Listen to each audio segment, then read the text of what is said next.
தந்தை, மகன், தூயாவியாரின் பெயராலே ஆமேன். ஆன்ம வழிகாட்டி ஜனவரி மாதம் 13ஆம் தேதி செவ்வாய்க்கிழமை. பதுவை புனித அந்தோணியாரை நோக்கிய நமது இறைவேண்டல்.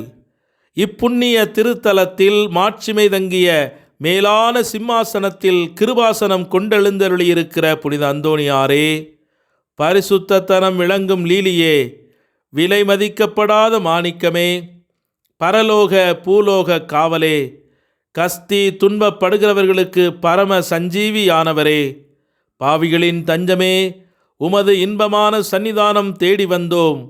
உமது திருமுக மண்டலத்தை அண்ணாந்து பார்த்து உம்மை கெஞ்சி மன்றாடுகிறோம்.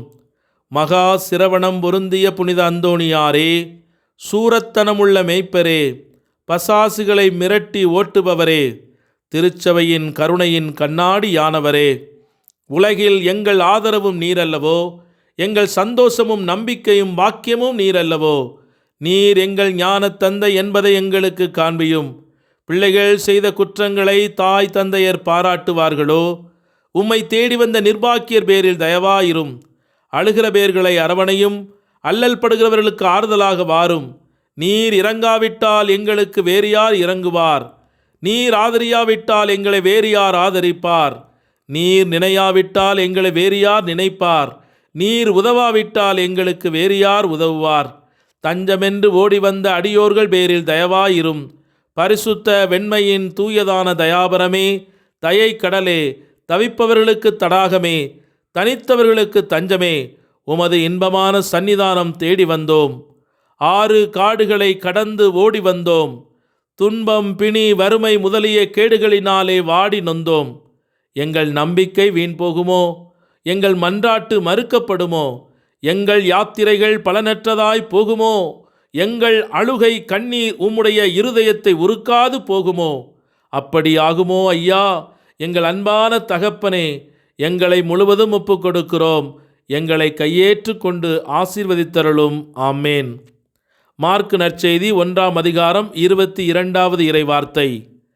அவருடைய போதனையை குறித்து மக்கள் வியப்பில் ஆழ்ந்தார்கள்.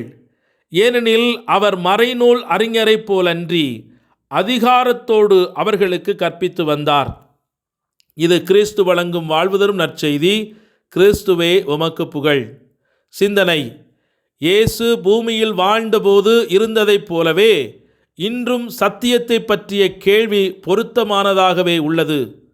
கருத்துக்கள், விளக்கங்கள் மற்றும் சித்தாந்தங்கள் நிரம்பிய உலகில் இறுதியில் ஒரே ஒரு விஷயம் மட்டுமே முக்கியமானது: கடவுள் பேசுவது.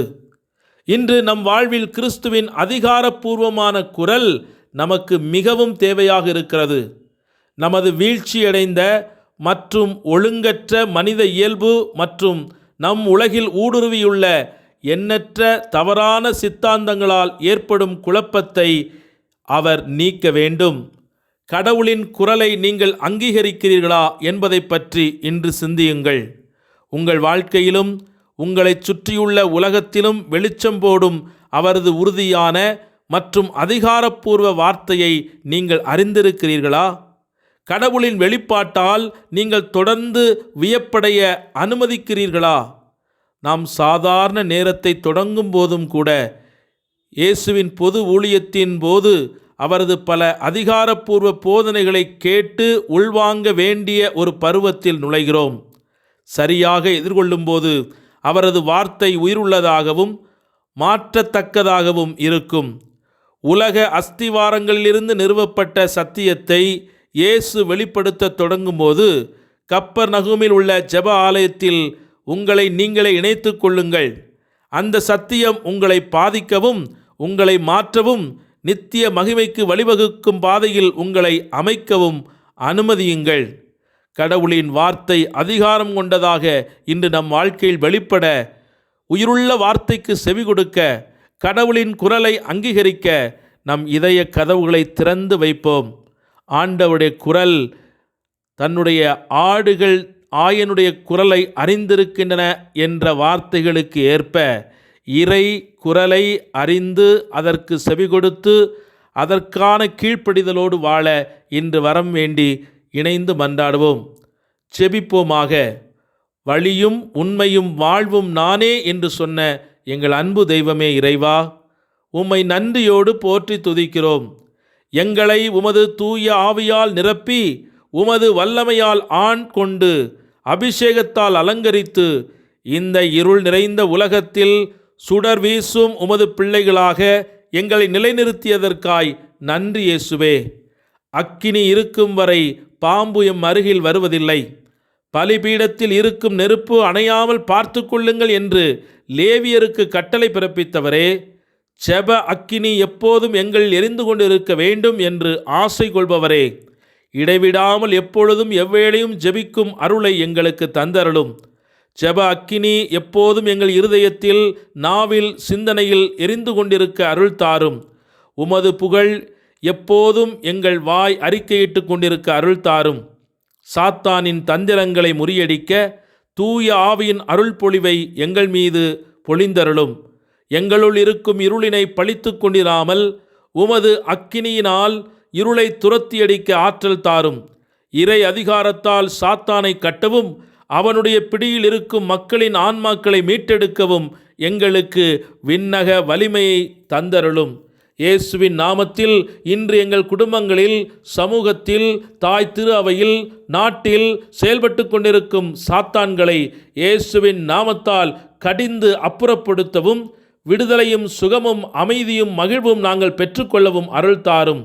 விண்ணவர் மன்னவர் கீழுலகோர் மேலுலகோர் மண்டியிட்டு மன்றாடும் வல்லமைமிக்க இயேசுவின் நாமத்தில் இன்று எங்களில் செயல்பட்டு கொண்டிருக்கும் அனைத்து தீய சக்திகளையும் கடிந்து அப்புறப்படுத்துகிறோம்.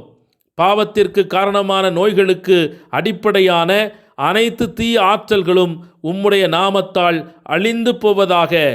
சாபத்திற்கும் பாவத்திற்கும் ஆட்பட்டிருக்கிற மக்களையும் சாத்தானின் பிடியினால், பில்லி சூனிய கட்டுகளால் தங்களுடைய பொருளாதாரத்தில் முடக்கப்பட்டு உடலிலே நோய்களை சுமந்து மனங்களிலே காயங்களோடு இருக்கிற உமது அன்பு பிள்ளைகளை இன்று சந்திப்பீராக.